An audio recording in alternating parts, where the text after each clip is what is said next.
ഞാൻ ഇന്ന് വീട്ടിലെത്തിയത് 6:34 കേട്ടോ. അപ്പോൾ ഞാൻ വന്നപ്പോഴേക്കും വാപ്പി എല്ലാം സെറ്റ് ചെയ്തൊക്കെ വെച്ചിട്ടുണ്ടായിരുന്നു നോമ്പെടുക്കാൻ വേണ്ടിയിട്ട്. എനിക്ക് 6 മണിക്കാണ് ഡ്യൂട്ടി ചെയ്യണം. അപ്പോൾ ഞാൻ മാക്സിമം അരമണിക്കൂർ കൊണ്ട് ഇങ്ങോട്ട് എത്താൻ നോക്കണം കേട്ടോ. അപ്പോൾ വാപ്പി ജ്യൂസ് അടിച്ചിട്ടുണ്ടായിരുന്നില്ല എന്ന് പറഞ്ഞു. അപ്പോൾ ഞാൻ വേഗം കിച്ചണിൽ പോയിട്ട് ജ്യൂസൊക്കെ അടിക്കാൻ വേണ്ടി നിന്ന്. അപ്പോൾ വാട്ടർമെലനൊക്കെ കട്ട് ചെയ്ത് വെച്ചിട്ടുണ്ടായിരുന്നു. ജസ്റ്റ് ഒന്ന് ജ്യൂസ് അടിച്ചെടുത്താൽ മാത്രം മതിയായിരുന്നു കേട്ടോ. അങ്ങനെ ഞങ്ങൾ നോമ്പെടുക്കാൻ വേണ്ടി ഇരുന്ന് അതിനും ഒരു പ്ലേറ്റൊക്കെ സെപ്പറേറ്റ് സെറ്റാക്കി വെച്ചിട്ടുണ്ടായിരുന്നു കേട്ടോ വാപ്പി. അത് കഴിഞ്ഞ് എനിക്കൊരു മന്തി കഴിക്കാൻ വേണ്ടി ഭയങ്കര ആഗ്രഹം, മന്തി റൈസ് കഴിക്കാൻ വേണ്ടിയിട്ട്. അപ്പോൾ ഞാൻ ഇക്കാക വീട്ടിൽ വന്നിട്ടുണ്ടായിരുന്നു. അപ്പോൾ ഇക്കാനോട് മന്തി വാങ്ങിച്ചതോ ചോദിച്ചപ്പോൾ വാങ്ങിച്ചരാനിപ്പോൾ എന്താ വാങ്ങിച്ചരാന്ന് പറഞ്ഞിട്ട് ഞാനും ഇക്കാക്കയും കൂടി 2 വീലറിന് പോകാൻ നിന്നാണ്. അപ്പോഴാണ് ഞാൻ അത് വന്നിട്ട് പറഞ്ഞത് എന്നാൽ കാറിന് പോവാം, ഞാൻ അതും വരാമെന്ന് പറഞ്ഞു. അങ്ങനെ അവിടെ ചെന്ന് പിന്നെ അത് കൂടാണ്ട് അതിനും ഇപ്പോൾ കുറച്ച് സ്നാക്സ് വൈകുന്നേരം കഴിക്കാൻ വേണ്ടി കൊടുത്തുവിടാൻ പറഞ്ഞിട്ടുണ്ടായിരുന്നു. അപ്പോൾ അതും വാങ്ങിക്കണമായിരുന്നു കേട്ടോ. അപ്പം അങ്ങനെ പോയതാണ്. ഞങ്ങൾ വീടിൻ്റെ അടുത്തുള്ള അൽസാജിലാണ് പോയത്. അപ്പോൾ അവിടെ പാർസലിൻ്റെ ബില്ലൊക്കെ കിട്ടിയിട്ട് വെയിറ്റിംഗ് ആയിരുന്നു. ആ വെയിറ്റിങ്ങിൻ്റെ ഇടയിൽ ഞാൻ അതും ഇക്കാക്കയും കൂടിയിട്ട് ഉപ്പ് സോഡ ഓർഡർ ചെയ്തിട്ടുണ്ടായിരുന്നു. അപ്പോൾ അവർ രണ്ടുപേരും കൂടി അത് കുടിക്കാനാണ്. എനിക്ക് വയറ് ഫുള്ളായതുകൊണ്ട് കുടിക്കാനുള്ളൊരു മൂടുണ്ടായില്ല കേട്ടോ. അപ്പോൾ അതിന് 10 മിനിറ്റ് വെയിറ്റിംഗ് ഉണ്ടായിരുന്നു പാർസൽ ഇട്ടാൻ വേണ്ടിയിട്ട്. പിന്നെ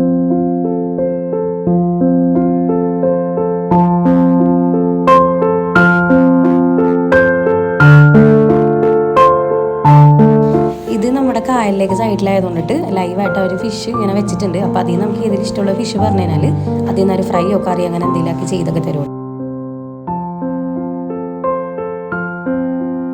പിന്നെ അങ്ങ് അവിടെ വെയിറ്റിംഗ് ഉള്ളതുകൊണ്ടിട്ട് അടുത്തുള്ള ബേക്കറി പോയി. എന്നിട്ട് അതിന് സ്നാക്സ് വാങ്ങിക്കാൻ വേണ്ടി പോകണം. അപ്പോൾ എന്തെന്നാ വാങ്ങിക്കണമെന്ന് എനിക്കൊരു ഐഡിയ ഇല്ല. അപ്പോൾ എന്തായാലും 2-3 ഐറ്റം എടുത്ത് എന്നിട്ട് കഴിക്കണമെങ്കിൽ പിന്നെ അത് കണ്ടിന്യൂ ചെയ്യാൻ വെച്ചിട്ട് എനിക്കിങ്ങനെ ബേക്കറി ഐറ്റം കൊടുക്കണം ഇഷ്ടമല്ല. പിന്നെ അവർ പറഞ്ഞുകൊണ്ടിട്ട് എന്തായാലും കൊടുത്തു വിടണമല്ലോ വെച്ചിട്ട് ബേക്കറിയിൽ നിന്ന് ഞങ്ങൾ പാർസൽ വാങ്ങിച്ച് നേരെ വീട്ടിലോട്ട് പോകണം കേട്ടോ. പിന്നെ അതിനോട് എല്ലാ ദിവസവും രാവിലെ പാൽ കൊടുത്തിടും. അപ്പോൾ അതിൻ്റെ ഗുഡ് ലൈഫിൻ്റെ പാലാണ് വാങ്ങിക്കാറ്.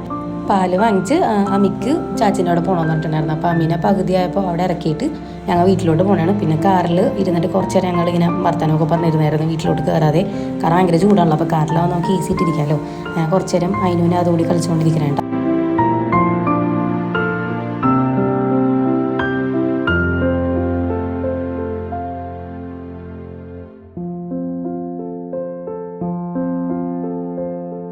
പിന്നെ ഞങ്ങൾ അത്താഴത്തിനായിട്ട് പത്തിരിയും ചിക്കൻ കറിയായിരുന്നു കഴിച്ചിട്ടുണ്ടായിരുന്നത്. ഞാൻ അത് പത്തിരിയും ചിക്കൻ കറിയും ഞാനും വാപ്പിയും മന്തി റൈസാണ് കഴിച്ചിട്ടുണ്ടായിരുന്നത്.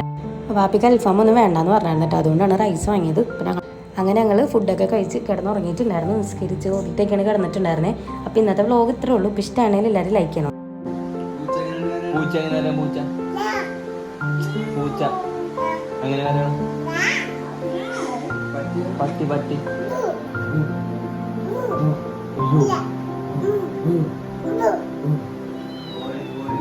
കോഴി അങ്ങനെ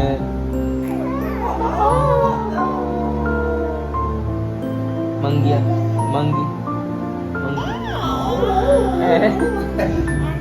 അതിനും അങ്ങനെ അറിയണം.